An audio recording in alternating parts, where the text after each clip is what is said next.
Sebelum kita lanjut, jangan lupa like, komen, dan subscribe untuk channel ini. Lanjut ke part 3. Perjanjian pengakhiran perang telah resmi ditandatangani oleh kedua belah pihak antara Jerman dan Prancis. Dengan catatan, gencatan senjata masih bisa dilakukan dalam waktu kurang lebih 6 jam ke depan sebelum mencapai jam 11 di bulan 11. Mendengar berita itu, sang jenderal sangat geram dan kesal bahwasanya perang sudah berakhir dan dia juga sudah merasa kalah dalam peperangan melawan Prancis. Mengingat karena masih ada waktu sebelum perang berakhir, jenderal akhirnya melakukan hal kekonyolan dengan strategi yang gila kembali. Dia memberitakan kepada seluruh tentara Jerman yang masih tersisa dan berkumpul di depan kediamannya. Berpindah ke scene berikutnya, mengajak Paul pergi lagi dan ternyata pergi ke tempat peternakan untuk mencuri telur ayam.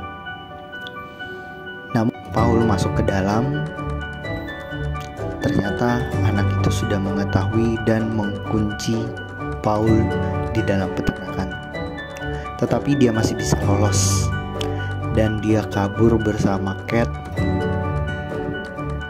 Namun pemilik peternakan tidak tinggal diam dan menembaki mereka dengan senapan.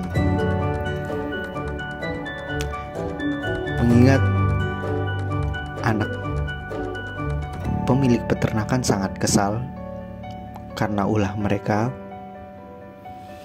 ternyata anak pemilik peternakan mengikuti mereka berdua. Jadi saat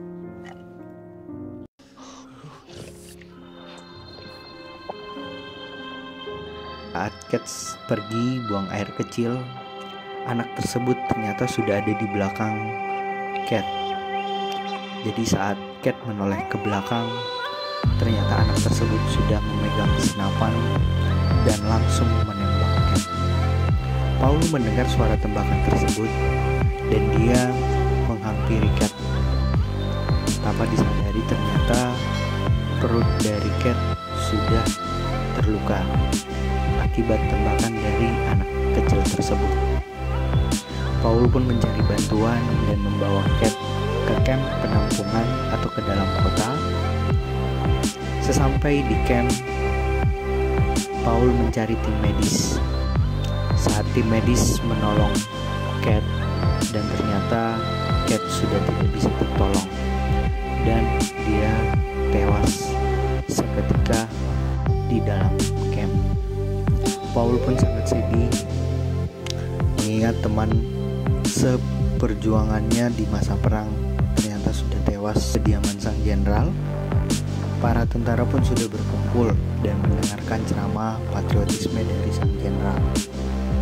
Mengingat pidatonya sangat propaganda untuk melawan Prancis kembali, mengingat masih ada waktu yang tersisa. Namun para prajurit sudah tidak sanggup untuk berperang dengan perlengkapan yang seadanya. Tetapi jenderal tetap memaksa untuk mereka berperang. Jika ada yang menolak untuk berperang, para tentara akan ditembak mati di saat itu juga. Namun para tentara Prancis ternyata tidak tinggal diam. Mereka juga masih berjaga-jaga di perbatasan atau di parit-parit untuk mencegah jika sewaktu-waktu para tentara Jerman menyerang. Ternyata benar, ternyata tentara Jerman sudah berjalan menuju ke perbatasan untuk menyerang Prancis.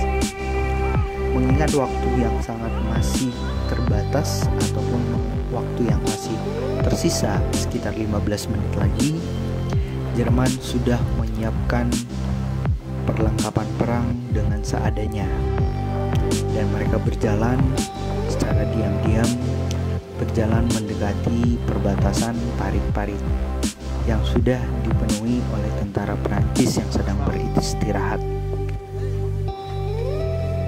Saat tentara Prancis sedang beristirahat, ternyata komandan dari tentara Prancis mengetahui bahwasanya Jerman sudah datang, dan dia juga mempersiapkan para anak buahnya untuk menyerang, dan terjadilah peperangan yang tidak terelakkan selama 15 menit. Faul juga di sini berperang dengan membabi buta